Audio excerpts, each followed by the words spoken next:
Welcome to the Gypsy Nurses Fall 22 Virtual Conference. We are so happy you could join us yet again for another educational yet fun few days. This year, we will be focusing on a new season of travel nursing. We will have 9 travel healthcare industry experts giving their insights and advice on how you can turn a new leaf in travel nursing, whether you're new to the adventure or have hiked a mountain or two of assignments already. All of these sessions will be on demand on the gypsynurse.com. You can find these events by coming up to the event tab and clicking on demand events. So you can watch this any place, anytime, any assignment, any location. They will be there for you. While you're at the gypsynurse.com, be sure to become a registered member and join our online community, where when you sign up, you'll be able to sign up for job alerts, content alerts, and even event alerts, as well as receive discounts on CEUs, car rentals, and on the infamous TravCon 2023 tickets, which don't forget to save the date for next year's largest in-person travel healthcare conference in beautiful Las Vegas, September 17th through the 20th, 2023 at the Paris. We hope to see most of you that are watching in person next year, so that way we can put some faces to some names and get to really know our community in person. We'd also like to thank our sponsor, Nurse First, for being this year's virtual conference sponsor. We would like to take a minute to learn a little bit more about Nurse First, so enjoy. Nurse First is a travel staffing agency that is focused on putting nurses first so nurses can focus on what matters most. Nurse First is different because the agency is founded and staffed by former nurses, so they know what you need. They are committed to creating a culture of agency with nurse, not agency versus nurse. Nurse First takes you where you want to go in your life and career. How? Nurse First promotes trusting partnerships among travelers and staff through genuine advocacy and transparency. This means telling you everything, even the information you didn't know you needed. With a team dedicated to advocating for nurses, travelers can find success anywhere they go and the assignments of their dreams. Nurse First Travel Agency founder and CEO, Jeremy Camiso, is our conference keynote speaker this year because Nurse First is leading the change for a positive employment culture for travel nurses.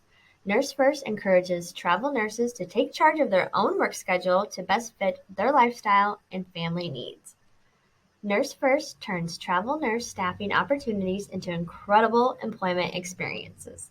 Learn more about this travel agency at nursefirsttravel.com.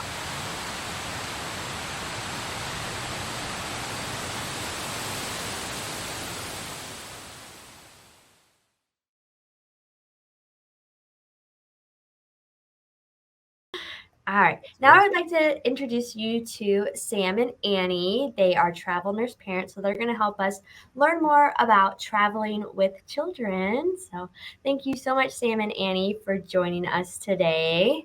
Thank you. Thanks for having us. Oh, no problem. So obviously you have some children. How old are they?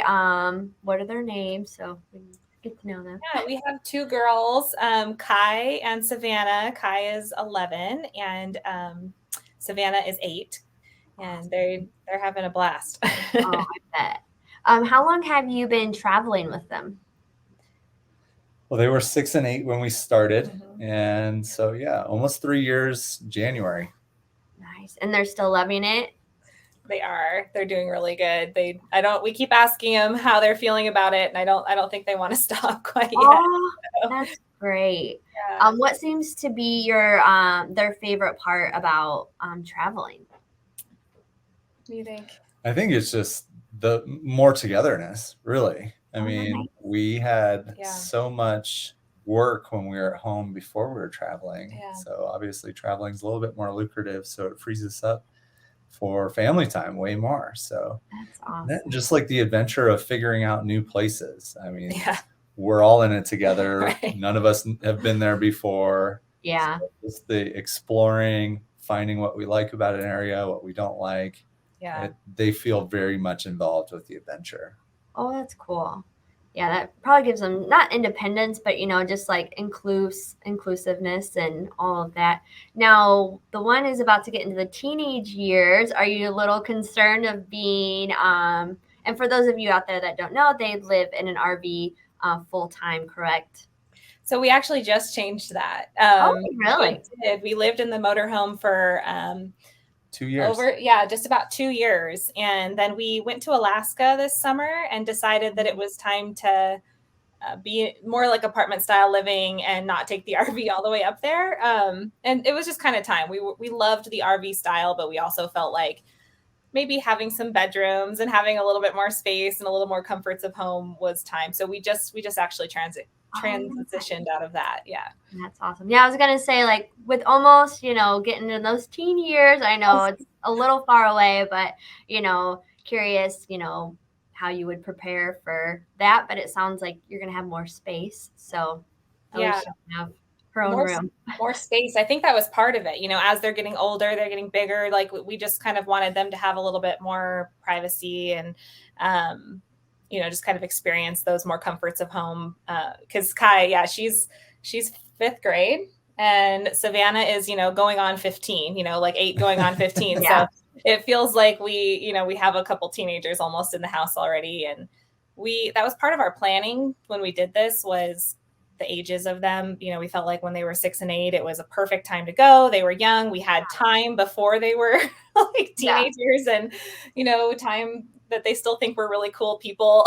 And so we're kind of nearing that point where we wonder if it's getting close to being settling done. down. Settling down. So awesome. Well, hopefully, they just keep taking that adventure route, and it's like, yes, I still want to be family time, and I don't need that much space, or So good luck to you. Yes, Thank you. Space. Thank you very much. Yeah, I mean, we were in 320 square feet in an RV for 2 years, and so like an 800 square foot apartment feels like a mansion. I bet, and that probably gives them more room to run around and be free.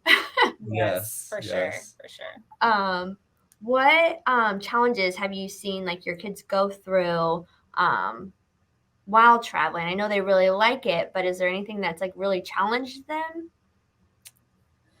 I would say like every destination has its own challenges. So when we were in the RV, they were able to really flourish. I mean, there were other kids in the campground, whether only on the weekends or there were other long-term kids. So they actually made some really good friends. We met another travel nurse family that was doing the same thing. Yeah.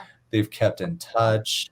So I guess that's one of their challenges is having to say goodbye to these friends that they make at all the destinations. Yeah. But with the technology that's available to us today, that it makes it a lot easier to become pen pals and keep in touch with FaceTime and things like that. Sorry, our dog's joining us. And then like other destinations like Alaska, we were in an apartment complex, and the lifestyle in the apartment complex was completely different than like say hi to your neighbor every day at the RV park. You felt very homely. It was more so like walk in, shut the door, and don't speak to your neighbor. So we didn't meet a ton of kids, but we were able to do play dates and stuff with some of the people that I worked with at the hospital. It's always that's the challenge, right? Like finding the friends, making the friends, but then leaving the friends, so it's like the pros and the cons of it, right? Of having that experience to meet new people all the time, but saying bye is hard every 3 months. Oh, I'm sure. Now, are they pretty shy when it comes to meeting new people since they're always meeting people? Or Not is it anymore. kind of no? They were at the start, Yeah. like they would be like really nervous. Like our oldest Kai, she was very intimidated even at home before we started traveling. She was kind of like isolate a little bit and not very social. And traveling has really like blossomed her personality, and watching her grow, we've seen such a drastic change in her confidence level, because every weekend would come around and an RV park would fill up, and she would be like, if I don't go make friends, I'm not going to play this weekend. So it was really fun to watch, don't you think? So much confidence, so much confidence builder that like just you have this small period of time to, make connections with people, and you can't be afraid anymore to just like go say hello on the slide.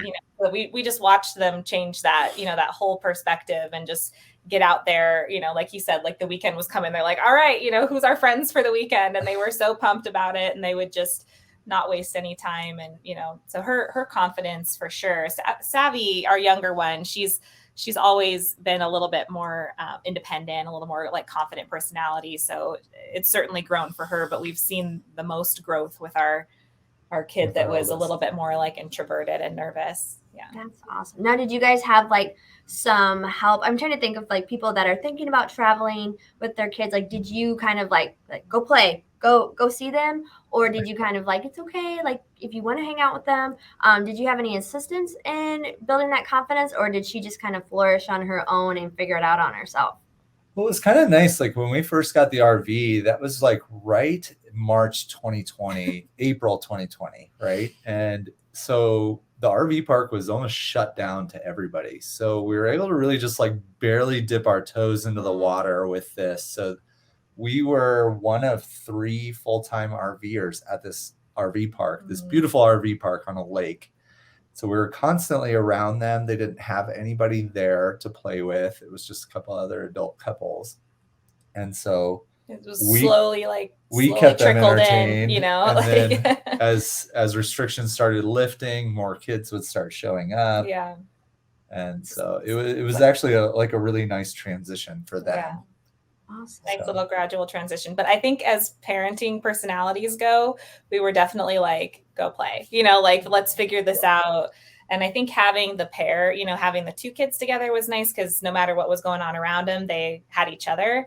So they figured out quick that it was in their best interest to be nice to each other, because they needed to rely on each other. But we definitely, I think, just kind of said, let's do this, as soon as you could start making friends, go figure it out. And they really did awesome with that. They did a great job. I mean, they had a walkie-talkie anytime they were out of sight. And so oh my gosh, that's cool. Communicate and yeah. That's our, that's definitely something that has become a constant, is like, we need to figure out how to stay in touch with them at all. They can't be in our sight at all times. Like, we do the best we can, but we want to give them their freedom. So walkie-talkies have been like such a game changer for us for that. Great. Is there any other like safety precautions? Like when you go to a new city, do you have like a pep talk? Like, okay, we don't do this, this, and this. Do they already know kind of the rules? What is kind of like your safety precautions when you go? Yeah. Well, and you feel that out, right? Yeah. As a parent, you have this instinct of, are we safe here? And, how do I keep my kids safe? Because if we lose one of them, we don't have resources at all these places, right? So, we took one assignment in Bakersfield, California, in kind of a rougher part of town. And that RV park looked like a prison from the outside. Like security gates and barbed wire fences and all kinds of stuff. Obviously had less freedom there. Yeah, freedom was not really a thing there. So like you said, you just have to kind of evaluate each location. We feel really safe where we're at right now. So they play outside by themselves a lot, but they always have their walkie-talkie. But we have to have we have to have those talks, because some places have had higher, transient populations or things that, we've had to, animal safety, wildlife, like, it's not just stranger danger, but so each place we kind of say like, all right, this is where we're at. This is we're in Alaska. You can't go out of my sight because there's bears, or, we're in San Francisco. There's a higher transient population here. Like, maybe a little more stranger danger awareness or things like that, but even in safe neighborhoods, we just had somebody, they told me that the Amazon driver came up and asked them if their parents were home the other day, and they said no. So we have to have these talks of like, we have to figure out how to communicate with strangers, even if they're, in uniform. But it's constant. It's like, it's a constant part of this, because their home is so different.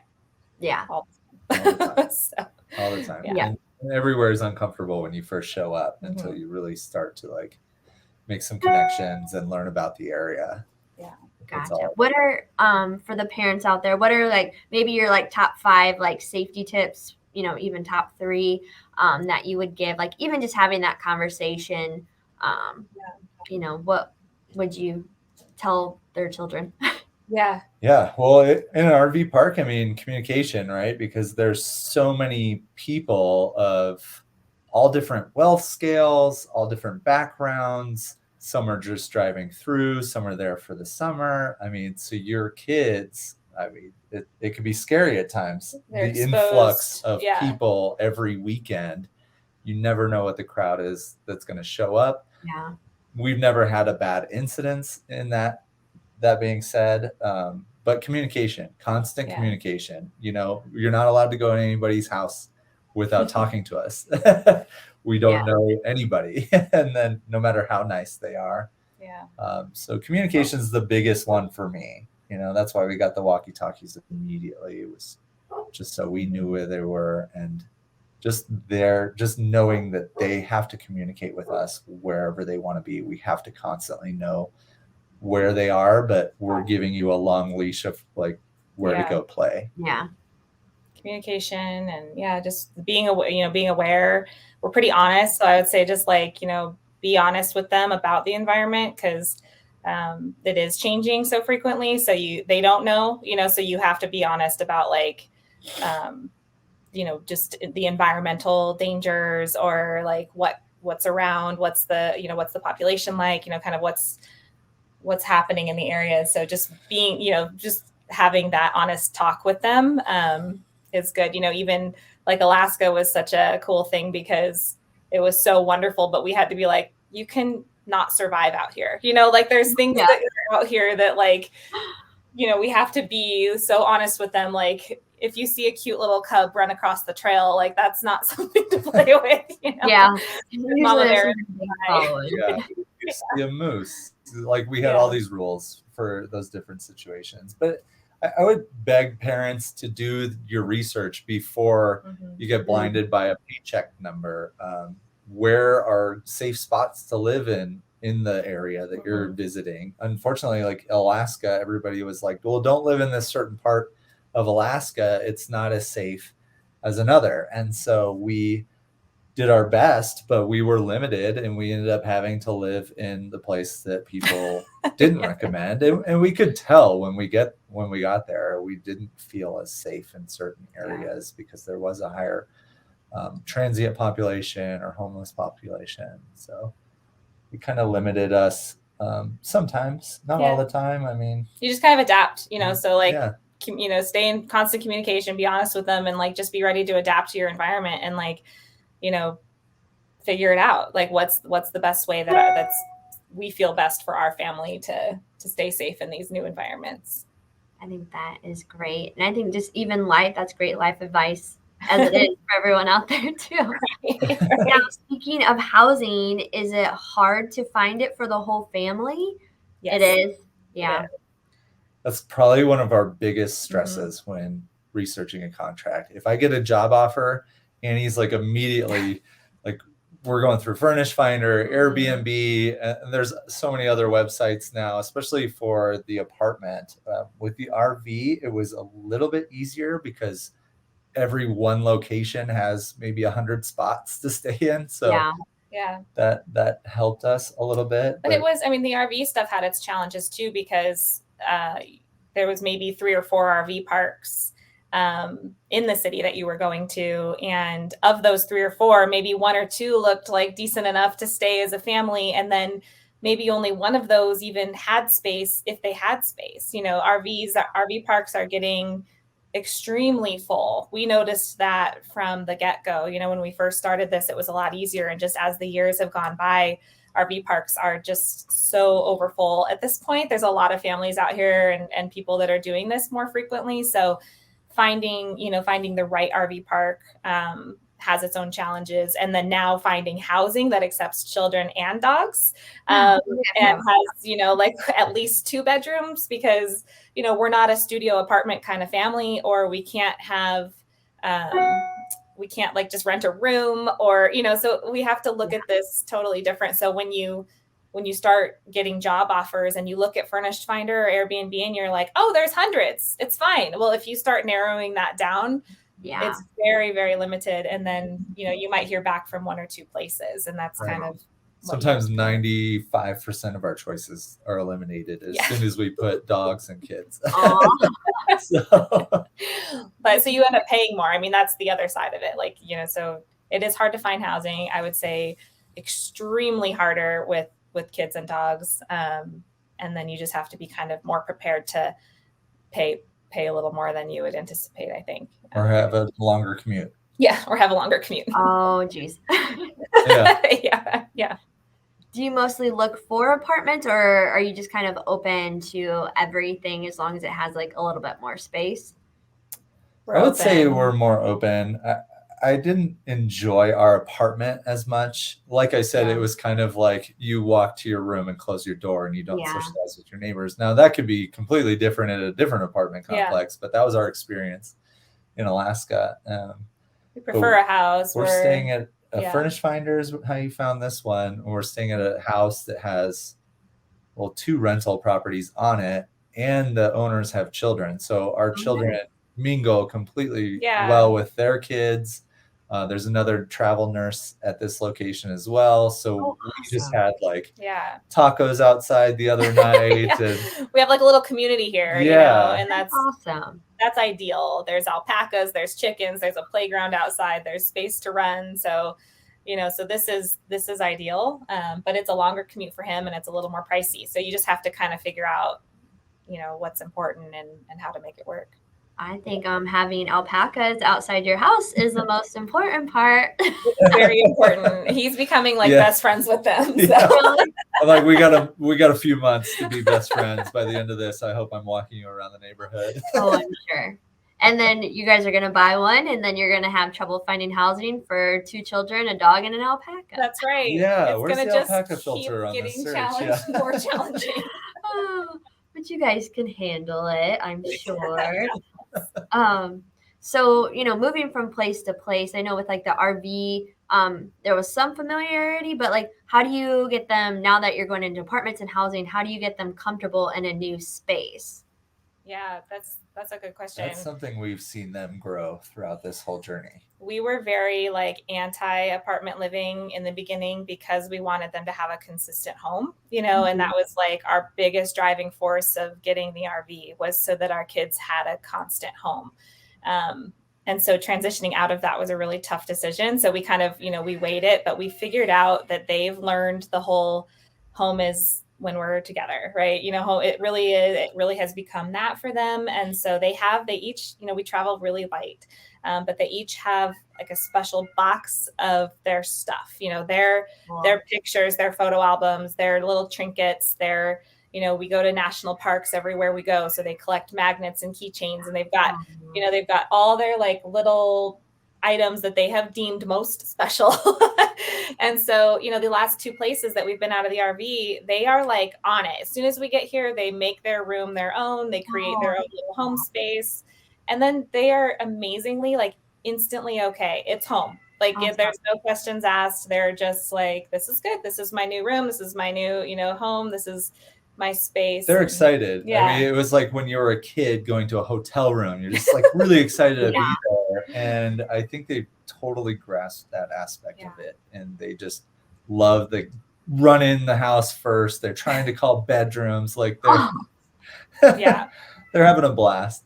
That's awesome. And it sounds like they're very adaptable. And I think with probably you're traveling so much has like really taught them to be very adaptable. So those of you at home, if you're considering, that's going to be something that it might be a little painful at the beginning, but towards the end, you'll have a very adaptable child. Totally. It grows them incredibly. They become pretty cool little humans. Now, we do have some questions that our community did ask. A lot of them surround like schooling and care. So do you guys ever enroll them in school, or is it strictly homeschooling? Annie's got the hard job. Yeah. I go do the contract and I show up for work and I get to punch out at the end of the day and come home and hang out. But she is homeschooling. Yeah. So we chose to just strictly do homeschool. We figured jumping in and out of different school systems would be really challenging.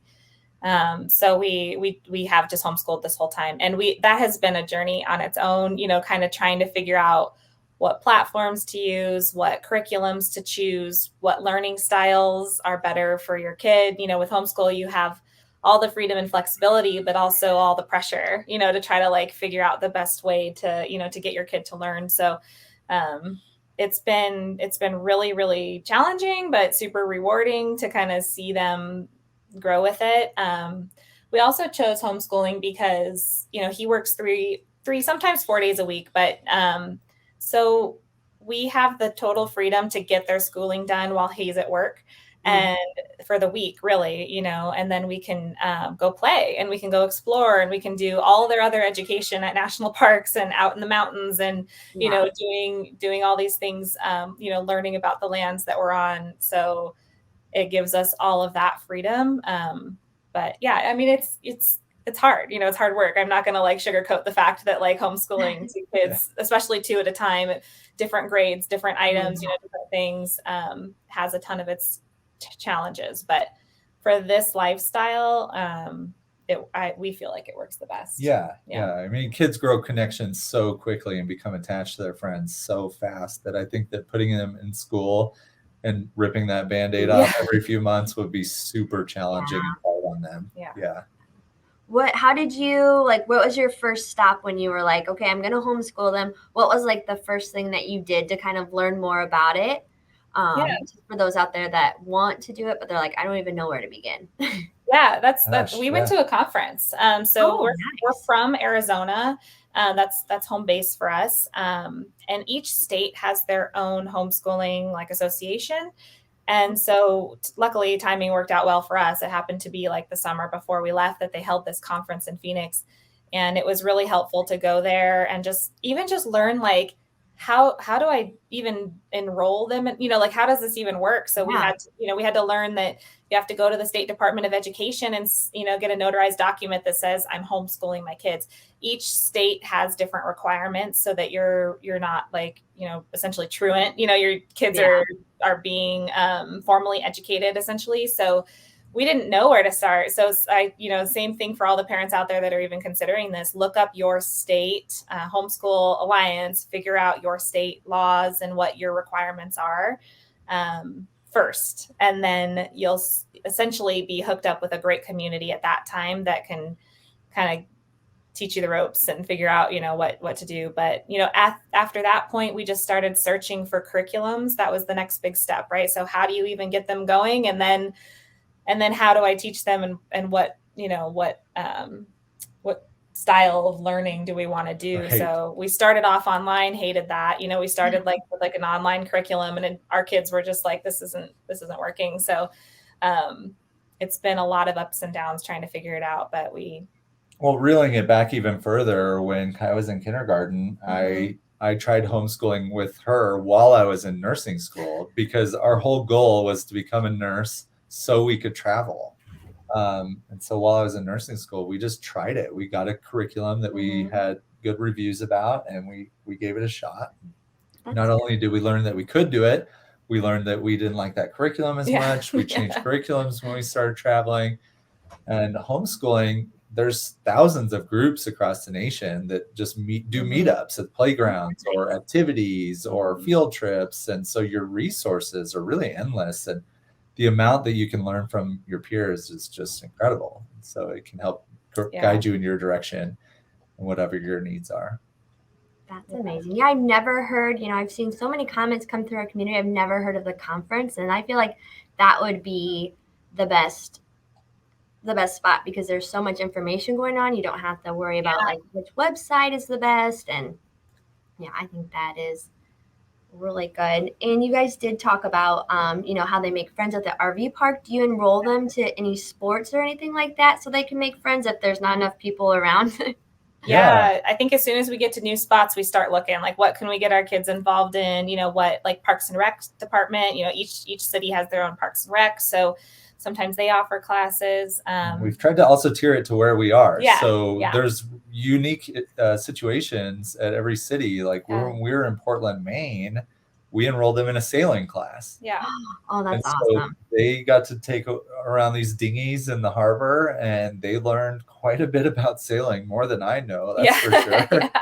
And now we're in Denver, and they're in a rock gym. So they go once a week to go rock climbing indoors. There's theater groups, there's, just like more recreational type sports, there's summer camps. I think one of my tips of advice would be like, as soon as you know where you're going, start looking, because classes fill up, summer camps fill up. So like, if you know you're going to be somewhere for the fall season or the summer season or something, like just get online and start figuring it out. Cause we've definitely missed out on some cool things because once we find it, they're full. So try to stay ahead of it a little bit, but it's kind of part of the fun to figure out what resources your new community is going to have, Oh, that's awesome. Yeah. Well, and then speaking of friends, I know like Sam goes to work, but what about you, Annie? How do you, find some people that you can kind of relate to, or at least, get away from your family for a little while? Yeah. No, it's serious. Right. Like there's been some serious times where I've felt extremely isolated, like, because like you said, he gets to go to work and like be an adult, and, and I didn't have that. RV parks were ideal for that because we met a lot of families doing what we're doing. And so instantly you have common ground. And so I do miss that aspect of RV life big time because I think you mentioned too, we've even found like another travel nurse family doing this with kids, and we were like instant best friends. And so, but that part was really nice because we could have, campfires together or coffee or, whatever. We would just kind of more easily make friends because you were just surrounded by like-minded families and stuff. Yeah. But now, in this lifestyle, it's a little bit more challenging. I rely on him a little bit more. I'm like, did you make friends? And are, do they want to go out? Like, can they come over? But we figured it out. We're also in a city where we had some neighbors. One of our first homes, we made some great friends with our neighbors, and now they live only a few miles away from us. So it's been great catching up with people from our past, and we have visitors and stuff. But I think socially RV parks are where it's at, like for the spouse that's staying home. But we're managing at this point. So hopefully he'll make some more friends soon. You'll go into work, going up to other people and be like, do you want to be friends with my wife? Yeah. Right, I'm not interested in you. Right? Like a wanted ad, like friends for my wife. Yeah. But you seem very interested. I'm not interested in you, but my wife might want to be friends with you. He's going to set up blind dates for me. It'll be great. Right. We'll pick some good ones. Let me see. We had one question. So let me see. This one they're just kind of asking, I don't know where to begin, asking for tips on homeschooling, which you kind of gave with the conference, and then just finding the right style. So I'm going to go ahead and skip that question. And then the other very popular questions are, say you're both working, how do you, or if, just one or other, how does the care work? Yeah. Like daycare and all kinds of things like that. We had to kind of, I was a OB nurse for, I think about 8 years at the time that we left. And it was kind of one of those choices, like, do we both do this? Financially, obviously that would be awesome. Yeah.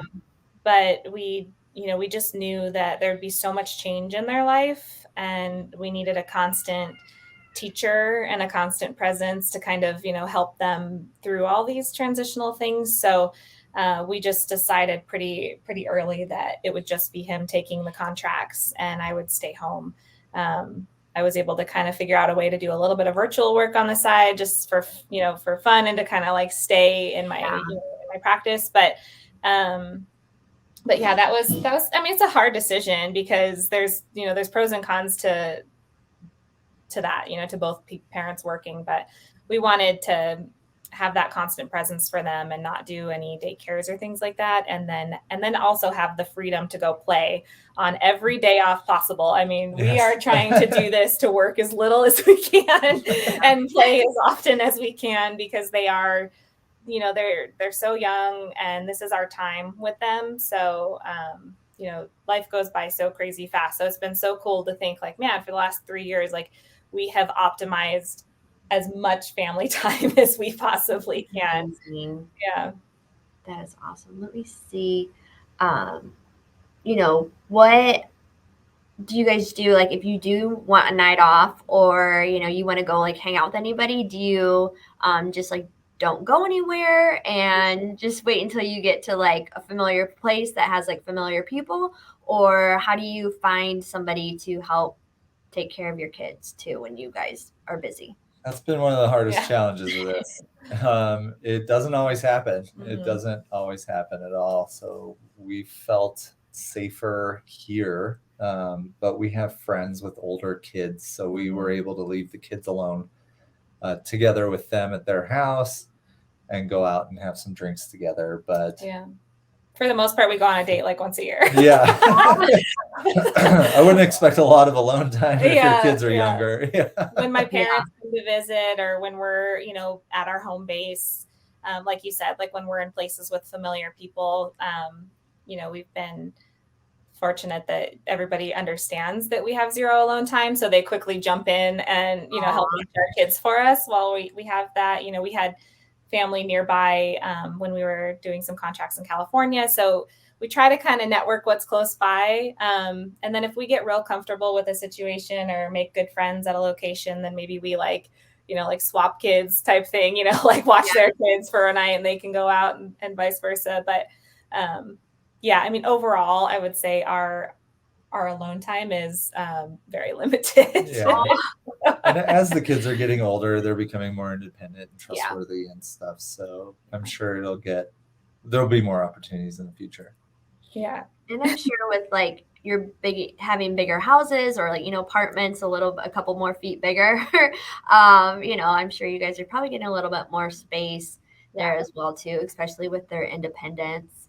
Totally. A lot of people do, like, they ask like in our group about like, care.com. Would you guys ever do anything like that? I feel like personally I'd be up in the air, but just curious how you guys would find somebody, or what you would look for, even if you were to ever do that.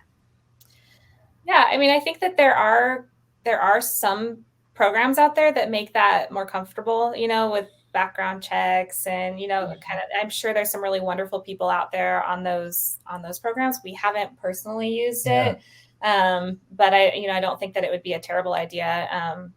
Also, just kind of like making those close connections. Like, we feel very comfortable with nurses, right? Like, if he's making good friends with nurses at work or something, maybe that would be a situation where we could have them, kind of hang out with our kids or something. But most of the time we just use our personal connections, our friends and family.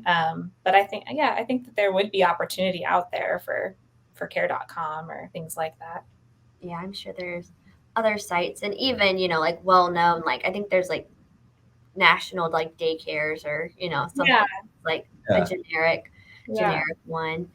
It's also okay to like find a little alone time in your situation. Right. So if we go out to dinner, sometimes like Denver has tons of breweries that are family friendly. And so the kids can go off and play games while we get to have practically a date. Yeah. Oh, nice. So, I mean, or like we'll leave them, at the RV park in the RV, or here in an apartment, and we'll go for a couple mile walk nearby. So like, that's a date, right? Like we're alone, they're close by, we know they're safe, but we're still kind of figuring it out and having that moment. Chained to them or anything.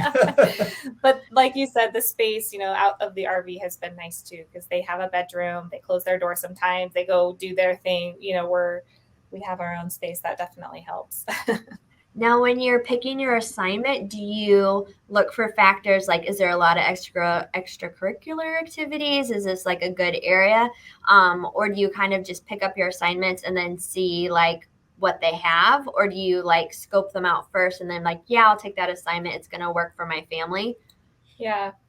Well, we started this with the idea of like trying to explore as much as possible, see as much places, national parks as possible. So we certainly have like a premeditated destination in mind. Yeah. And then we try to be flexible based on what's available around there. Gotcha. I would say it's mostly catered to like what outdoor adventures we can do. We're pretty outdoorsy. We like to camp and hike and, explore like national parks and all that. So our destinations typically have that at the top of the list. And then for the day-to-day, then after we pick that, we figure out what recreational opportunities there are for the kids. So. Awesome. Yeah, I figure something that you would want to consider at least, a little bit of a geography for, like you said, you've been in like kind of questionable places. Like, you just don't want to always take the assignment that has like the nitty gritty and the worst of the worst. So, we're pretty picky at this point. We're like, we've learned to be pretty picky and look for those beautiful environments. I mean, we've had a summer in Maine, a summer in Alaska. We've had, just lots of beautiful locations, mostly like California, Washington, just, places where we know that we're going to be able to just be outside and explore as much as we can.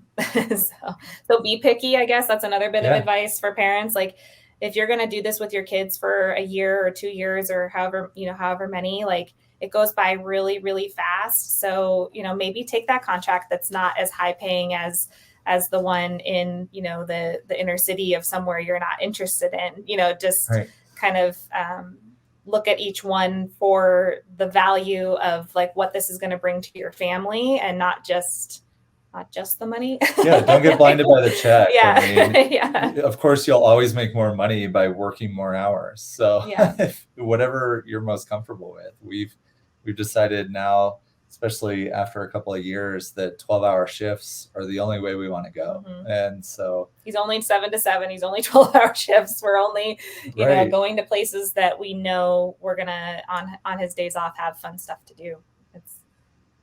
Is your recruiter like, yep, I already know the drill? Or do you kind of have to like, be like, yeah, I want this, and this? Or does he just like always scoping out the best spots for you? Yeah, I think at this point, we work really well together. He doesn't even show me 40-hour work week stuff anymore. And he's super flexible. And so am I, because, something might pop up. And so I'm constantly like checking things out. And I've tried to get their company to, evolve their website a little bit, not so much about the hospital, but like what's around the area, because I'm not really there to work. We want to go play. Sure, the work is great and the work is very important, but we're out to see as much as we can and experience as much as we can while we have this time. Do you think, speaking of recruiter, do you think it's important that they are like completely on board with like you having kids? Like, I know some probably are indifferent, some are just like, whatever, you have kids. Like, do you think that is like super important for them to know and consider when someone's like, say they're picking a recruiter? I think it's helped us feel more confident, that they're kind of got our back, and they understand that housing might be a little more challenging, or, they give us that bigger picture of, kind of what other feedback maybe they've gotten from people. Oh, this might not be the safest area, or this, you might like this one better because of these things. We personally met our recruiter when we were at TravCon, actually back in 2019. And I think like that personal effect, like, he saw pictures of our kids, he met us, like it just became kind of more of like just a really good relationship, so that, I don't know, it just feels like they kind of support you in a different way. If they fully like grasp what you're doing. I think that was like one of our biggest things for going to TravCon when we went, was just to get in front of some people. And like, you can really read a person, through their body language, through their personality, and spent a little time with each recruiter that we did meet there. And actually I took a contract with every single one of the recruiters that we liked. Oh, nice. But we settled with the one that I currently have, Connor, and he's just been great. We've been working with him for almost 2 years now, and he totally got us from the get-go. And he's been able to be more patient with us, and he understands that it takes a little bit more research when we're finding housing. So if if I accept a job offer, it's always contingent on, can we find housing? So Yeah. he knows that's coming. That's awesome. Yeah, I'm glad you could find someone like that. And anybody out there, just keep searching. If your recruiter's like, we'll get you a studio apartment with your 5 kids, like might be time to reconsider. But I'm glad that you have that. Well, this flew by. Is there any last words that you are, any advice or last words that you want to say about traveling with children? Just don't wait, because they have changed so fast in so little time. Mm-hmm. And this travel experience, like we said, we're going on 3 years, and I felt like it was just a blink. It's happening so fast. It's evolving so fast. Don't spend years thinking about it. Just go. Just go for it. It's a lot of work, but it's completely worth it. It might feel intimidating. It might feel like you need to wait until your kids are out of the house or something. We've heard that a lot, like, oh, I want to travel nurse, but I'm going to wait until my kids are graduated. But it's worth it. It's worth all the challenges, because we're so happy that we can look back on this and know that we had this time and figured it out. And like, anybody can figure it out, like it's not too hard. Like, you can do it. You can totally figure it out. And document it. Because every place you do so much every time you go somewhere new. Document it and save that and cherish that, because it's amazing watching our kids grow up so fast. Oh, I guess one other thing. What advice do you have for going through like growing pains of, like first starting traveling? I'm sure there's a little bit uneasiness sometimes too. Is there any advice for like growing pains or the process?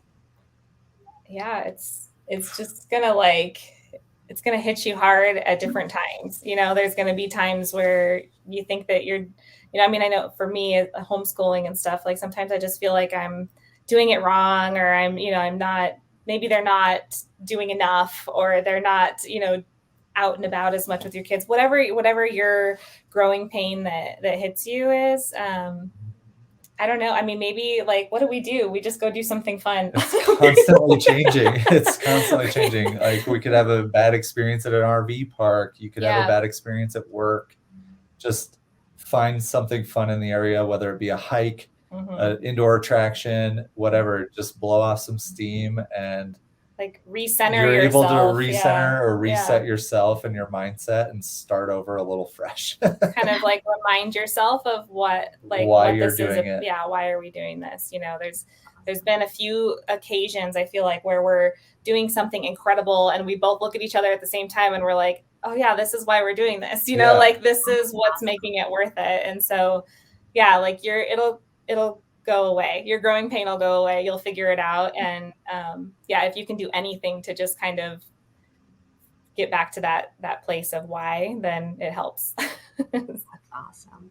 Well, thank you guys so much. If you want to let us know too where people can reach you if they have any other questions, email, Instagram, wherever. But absolutely. We have a little Instagram. It's mostly for our kids. We essentially blog for our kids.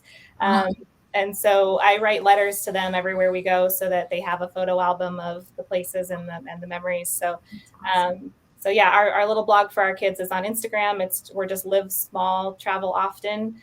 It's kind of fun to look back and see. We can give you guys a link. I said, like, document and keep track of how you're doing it. We have our Instagram linked to what's called chat books.